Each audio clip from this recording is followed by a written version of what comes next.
pour ce pôle territorial de coopération économique ici, qu'est-ce qu'on fait? Qu'est-ce que ça produit comme effet? Et donc on a décidé avec nos coopérateurs de montrer peut-être trois grands chantiers qui sont en cours aujourd'hui.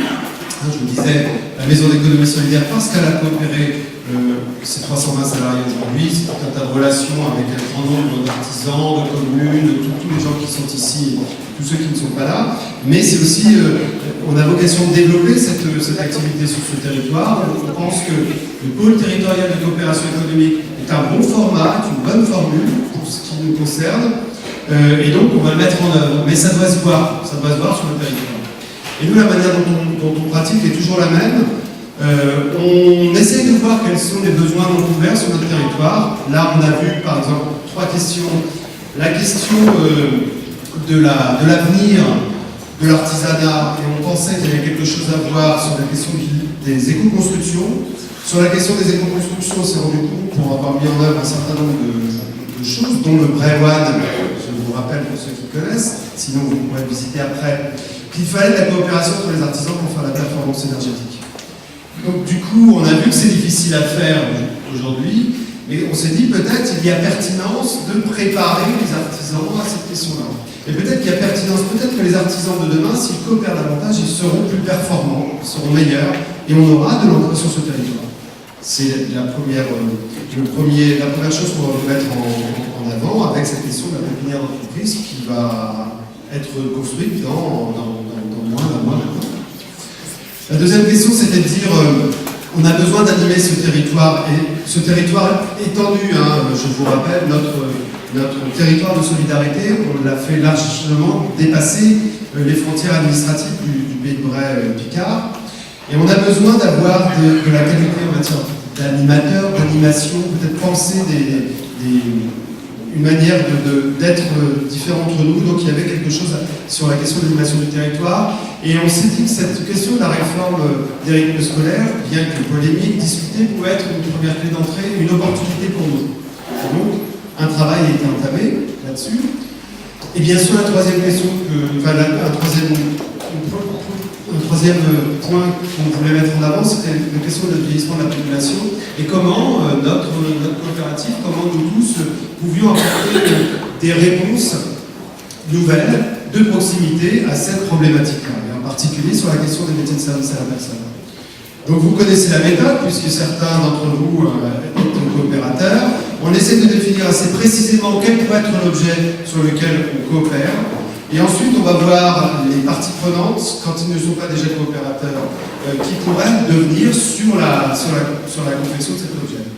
C'est la raison pour laquelle j'appelle donc la Chambre de métier de M. Zéphirin Legendre, qui est coopérateur depuis 2004, la Chambre de métier, un tout nouveau coopérateur, donc la CCI de l'Oise, en la personne de Philippe Angéras, président. J'appelle également la Ligue de l'enseignement Slimane Douraya pour la deuxième question, sur la question de l'animation du territoire. J'appelle Nadine Patrel, que je ne vois pas ici, Nadine, et Madame Desfossés de l'INFRA, qui est venue nous rejoindre tout récemment sur le développement des métiers de service à la personne. Asseyez-vous, j'en prie. On aurait une modalité un peu différente sur cette table ronde par rapport à la première, c'est que je donnerai aussi la parole très rapide à des coopérateurs qui sont dans la salle, qui diront sur tel sujet, voilà l'intérêt que j'ai trouvé à coopérer à l'intérieur de la Maison d'économie solidaire, et voilà comment j'envisage l'avenir et comment la coopération est une force pour moi. Donc, messieurs de la Chambre des métiers et de la Chambre de l'industrie, j'ai un petit papier que j'ai perdu, que je vais trouver, voilà, sur Terre. C'est difficile de faire la nouvelle dans ce métier.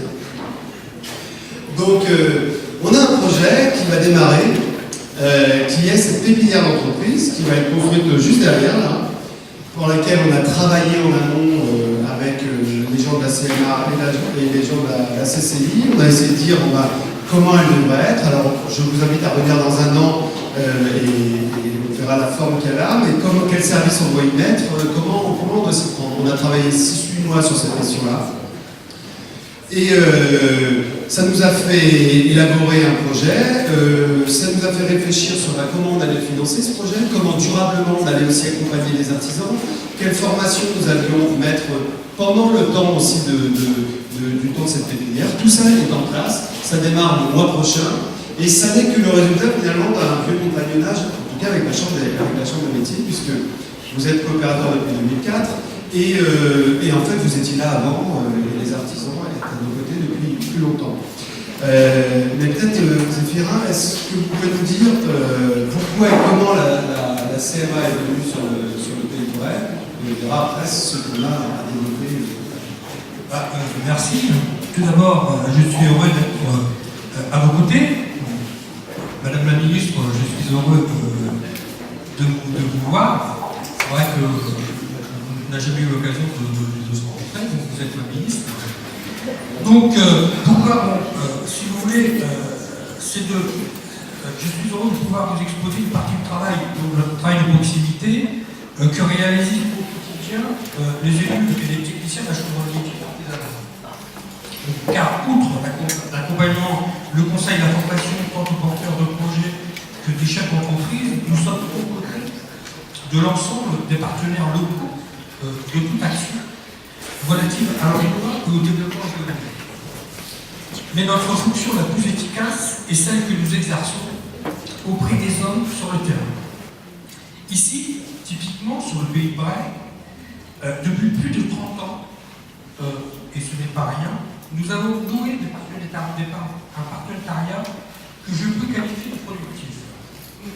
Nous avons tout d'abord animé, comme sur de nombreux territoires, une ORAC. Donc ORAC, c'est Opération de Restructuration de l'Artisanat et du Commerce. Ainsi, de nombreuses entreprises locales ont pu bénéficier du financement pour développer leur investissement. Nous avons tenu une permanence hebdomadaire. Nous avons accompagné les différentes actions menées par la Maison de l'économie solidaire, tant sur le plan économique que sur des missions de formation et d'insertion. Dans les années 1990, donc nous sommes là depuis 1990, nous sommes devenus l'un des administrateurs de l'association Chantier Nature. Donc, puis un partenaire financier et coopératif, donc de la Maison de l'économie et solidaire. Nous avons d'ailleurs nous-mêmes confié des travaux à l'association d'assurance. Depuis 2005, nous avons amplifié cette présence locale en effectuant avec l'un de nos techniciens, Christophe Liénard, que je remercie. Donc, il a développé notamment l'opération FISAC, donc l'opération FISAC pour l'intervention au service de l'artisanat et du commerce, et avec notre nouvelle convention, il y a encore beaucoup de travail. Donc, car ne nous trompons pas, outre les projets, il y a aussi les hommes. Donc, en effet, si aujourd'hui nous sommes là, si la candidature que demain le Pays de Bray a été reconnu projet territorial coopération économique, c'est surtout grâce au travail et à la pugnacité de Rachid Sarfaoui. Donc il a su tout de suite nous faire prendre conscience qu'ici, il fallait faire plus. Qu'ici, nous pourrions tous ensemble monter et développer un projet qui pourra être reproduit ailleurs.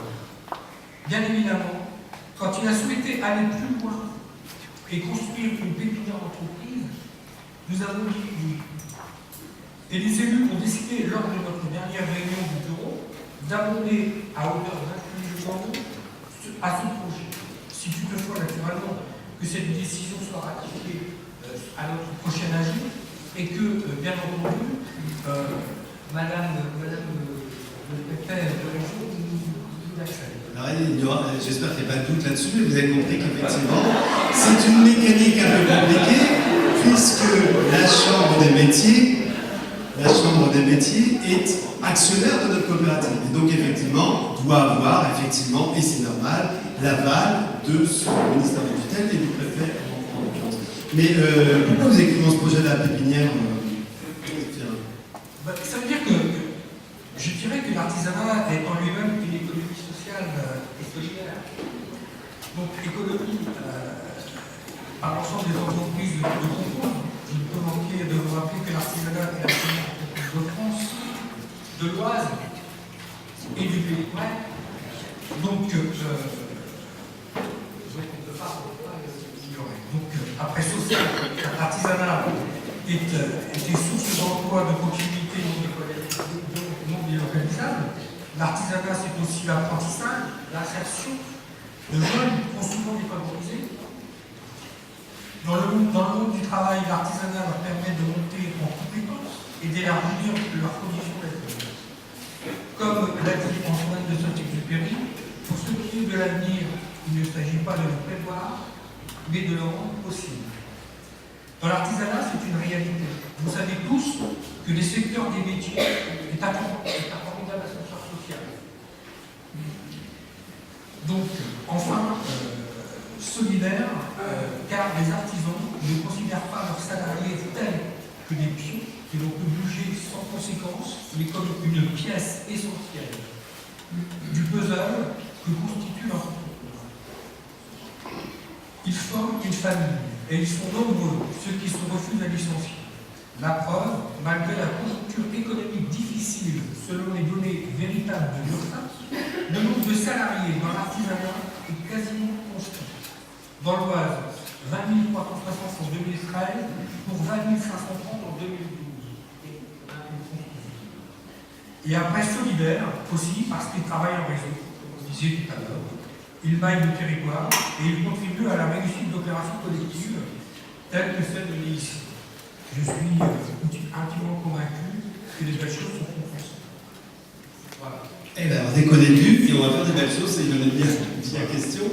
Donc cette pépinière, effectivement, aventure, mais aventure à laquelle vous êtes venu nous rejoindre la Chambre de métier. Alors moi, pour tout vous dire, c'est la Chambre de commerce, pardon.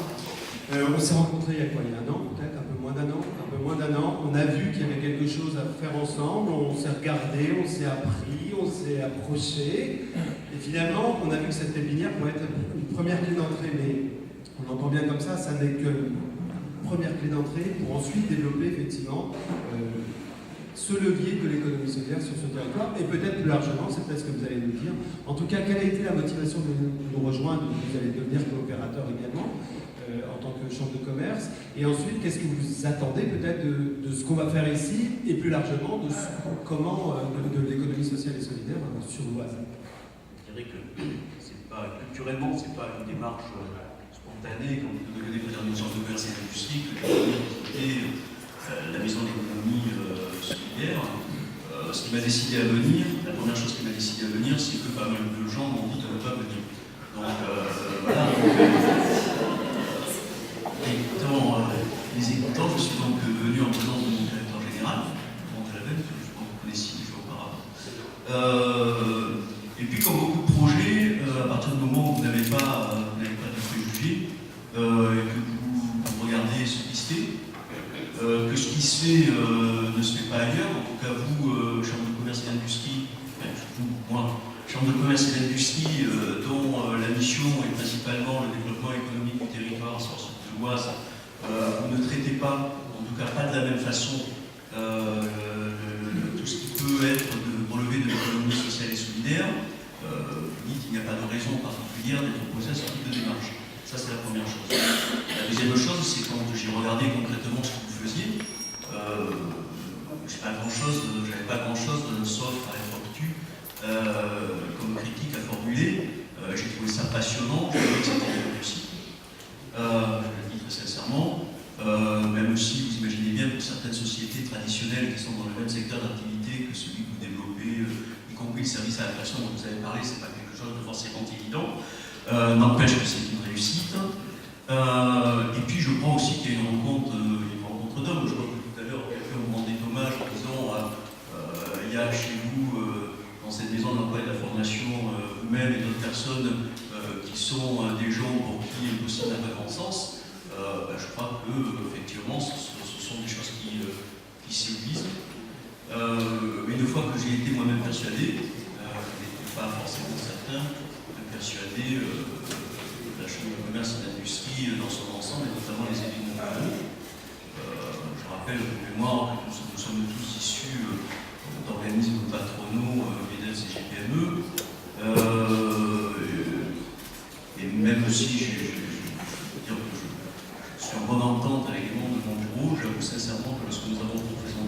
projet.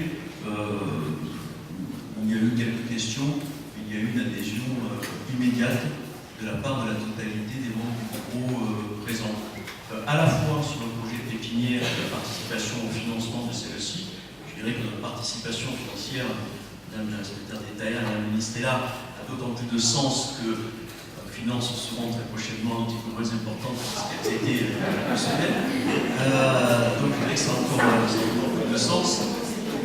Ça a encore plus de sens et je dirais qu'on s'en va. Mais au-delà du projet de pépinière, c'est là que je pense que les choses évoluent, les temps changent, les hommes aussi, et ça, je veux dire, tant mieux.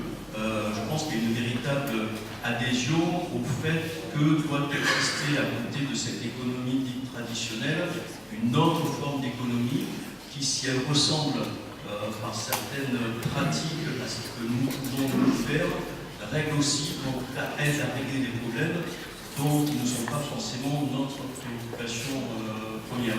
Donc je crois qu'effectivement c'est une première étape, mais je pense qu'elle peut en amener d'autres, non seulement d'angoisse, mais j'espère également. Voilà, Philippe Angelras, président de la CCI, et j'espère le premier parmi les CCI à rejoindre demain des projets de développement économique un peu partout en France. Vous êtes le premier, il faut le remarquer, et je vous en félicite, et maintenant je vais en faire la promotion. Mais ça veut bien dire, vous voyez bien, c'est ce qu'on disait sur la première table ronde, notre culture commune, c'est ça, c'est de vouloir entreprendre sur le territoire et ne faire ensemble que ce qu'on peut faire, que ce qui est possible de faire ensemble. Là, on se rend compte qu'on a un premier axe, ça va se développer. Je sais que vous êtes en train de regarder ailleurs sur le département comment vous pourriez aussi avoir des accords, peut-être dans une autre forme, parce que le DSCC, il n'y en a malheureusement pas assez, mais dans une autre forme avec d'autres acteurs du territoire pour là aussi développer une économie solidaire, effectivement, à côté d'une économie dite plus classique. L'enjeu de ce qu'on appelle le changement d'échelle de l'économie solidaire, elle sera probablement par le rapprochement des acteurs, c'est une évidence. Et je me rends compte, et là je vais vous faire hommage en creux, que vous avez du mal à persuader votre bureau parce que l'économie solidaire, qu'est-ce que c'est que ce machin-là, voilà. Mais à l'inverse, dans le monde de l'ESS, les gens de commerce ne sont pas toujours bien vus non plus, et on a l'impression, voilà. Or, nous, on fait simplement du chemin à notre place, pour ce que l'on est. On se met d'accord sur des enjeux que l'on peut atteindre, et c'est comme ça, je pense qu'on peut peut-être effectivement décloisonner. Il n'y aura pas de changement d'échelle de l'économie solidaire sans décloisonnement, et nous n'aurons pas de solution vraiment durable sur les territoires si nous ne rapprochons pas toutes les parties prenantes de ce territoire. C'est ce que je vous en remercie. Peut-être vous avez déjà un peu élaboré une stratégie de développement de l'accompagnement de l'ESS dans l'Oise, où vous y réfléchissez. Sachez qu'on est reconnus pour ça. Je trouve que nous sommes allés déjà relativement vite. Je crois que il faut se donner le temps, donner un petit peu de temps. Maintenant, c'est difficile pour nous d'arriver à théoriser quelque chose qui est un petit peu nouveau pour nous. Je sais qu'au niveau de la CCI de l'Oise, c'est un petit peu comme chez vous, on aime bien agir.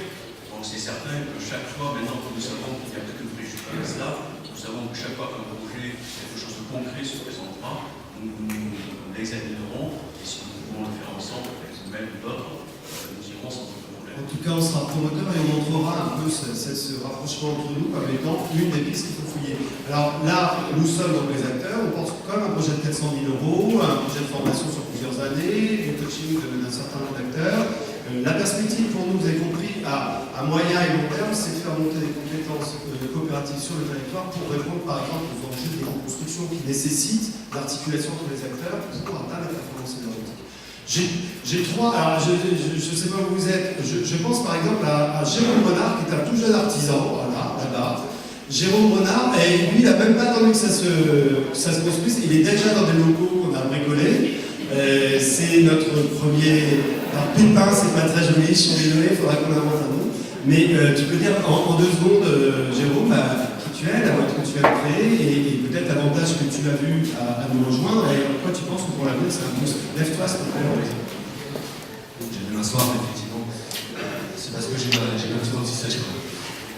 Effectivement, moi, j'ai rejoint tout de suite le dispositif.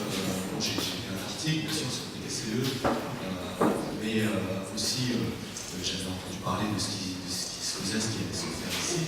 Et le fait d'entreprendre autrement. Je venais de l'industrie, ensuite j'ai été dans une TPE, et ensuite l'aventure commençait parce qu'il y a cette envie d'entreprendre. Et la maison d'économie solidaire, un projet qui se développait autour de cela. Tu m'avais expliqué une fois, c'est vrai que ça m'a vraiment beaucoup servi. Aujourd'hui, moi je veux intervenir sur l'activité de la sûreté. Donc, j'ai un slogan qui est l'expert à proximité. J'ai quelque chose de proche avec les gens et puis une recherche technique assez poussée là-dessus. Et donc, le faire autrement, dans d'autres moyens, et aussi participer à quelque chose qui se fait en solidarité et sur le territoire pour quelqu'un qui vient de la ruralité comme moi, avec toute la densité qu'on peut trouver dans les villes. Quand on est de la campagne, on se comprend. Donc, c'est aussi pour ça que je me suis dit que c'est intéressant d'entreprendre autrement, chez moi, avec la solidarité qu'on peut faire entre nous, mais aussi la coopération qu'on peut faire d'une activité à l'autre. Et pour ce qui est de la sûreté et de l'électricité, ou de l'électronique, ou de l'informatique, enfin ces choses qui me sont chères, assez jeunes quand même dans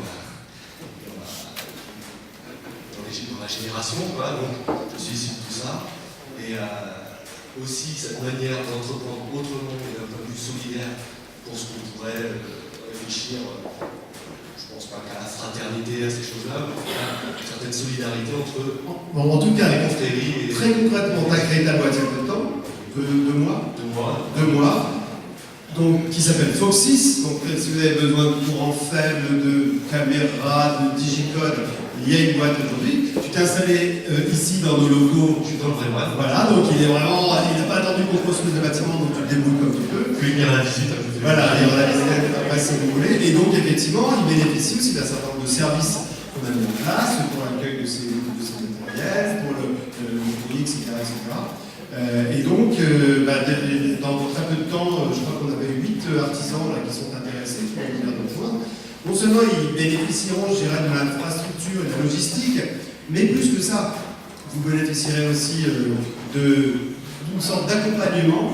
On essaie de faire la démonstration, vous avez intérêt durablement pour chacun d'entre vous de coopérer avec ceux qui sont là et plus largement pour répondre peut-être demain aux enjeux qu'il y a autour de l'éco-construction, je le disais tout à l'heure, et pourquoi pas assez rapidement participer à une coopérative d'artisans. Je te remercie Jérôme, c'est un exercice, hein? C'est sympa. Je vous remercie bien sûr le dispositif et puis la chambre des métiers. C'est pas le dispositif, c'est une entreprise qui porte un projet dans lequel tu es rentré comme coopérateur. Chaque fois, je te rappelle. Comme ça. Donc maintenant, tu as les doigts écrits. Deux autres rapides. Monsieur Fournier qui vient qui est plutôt en portage, donc vas-y, 2 mots s'il te plaît. Gérard, voilà, vous allez courir. Un peu plus sportif d'entre nous pour faire les.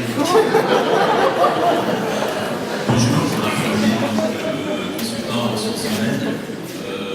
Moi personnellement, Rachid Benadine, ça fait plus de 20 ans qu'on se connaît. Je me suis déclaré moi en indépendant et donc je suis réellement un an et demi en couveuse, PGE, et Rachid Benadine m'ont proposé de les rejoindre en tant qu'opérateur. Donc j'ai adhéré immédiatement et depuis on travaille sur de nombreux projets. Entre autres par rapport à la cible. Donc j'avais repéré que sur le secteur, il n'y avait pas de proposition directe pour les bilans de compétences. Donc on a répondu au niveau des bilans de compétences et la cible est labellisée aux gens. Voilà, ça c'est un exemple. Il a même démarche, il est devenu coopérateur dans la maison, il apporte une expertise au territoire et physiquement tu te mets dans les bureaux, tu pousses un peu. C'est-à-dire réellement je devrais avoir un vrai one, mais alors on en a qu'un pour l'instant, mais on va en construire aussi 5 ou 6. J'ai des bureaux à ma disposition en permanence, voilà, pas de souci. Coralie Bodilis qui travaille sur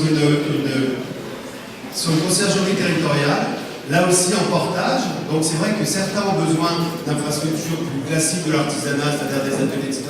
D'autres ont juste besoin d'un bureau. On imaginait, on en avait parlé avec les présidents, de peut-être essayer de faire un site expérimental de télétravail. Donc peut-être dans un an, je vous en reparlerai.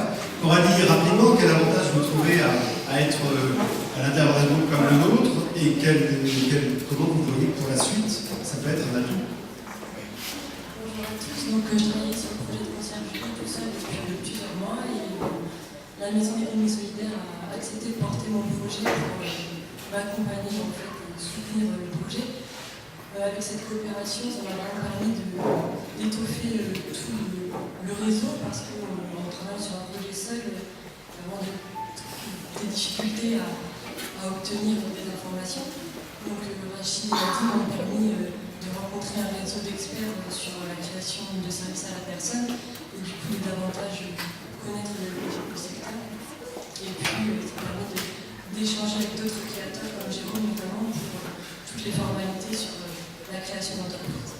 Voilà, donc leur mission c'est de commencer d'ouvrir la conciergerie territoriale sur le secteur de Grenoble et le secteur de la Chapelle en janvier 2015. Voilà, on se le dit. Donc si vous avez quelque chose à vendre, un produit, n'hésitez pas à vous mettre en relation avec Coralie qui en fera la promotion et qui postera après des services à la population autour des produits locaux. Donc 3 exemples, on peut les multiplier. Effectivement, je salue quand même le travail de Christophe. J'ai une petite pensée pour Fred Sourdin aussi qui ne peut pas être là, Fred Sourdin qui a beaucoup de temps. Mais Christophe anime aussi tout un réseau de coopérateurs. Je crois que la dernière fois que tu nous as réunis autour de cette pépinière, il y avait des aides d'artisans. Et je pense qu'on a un grand avenir là-dessus et que ce sera la condition que nous aurons créée pour répondre à l'enjeu de l'éco-construction de demain.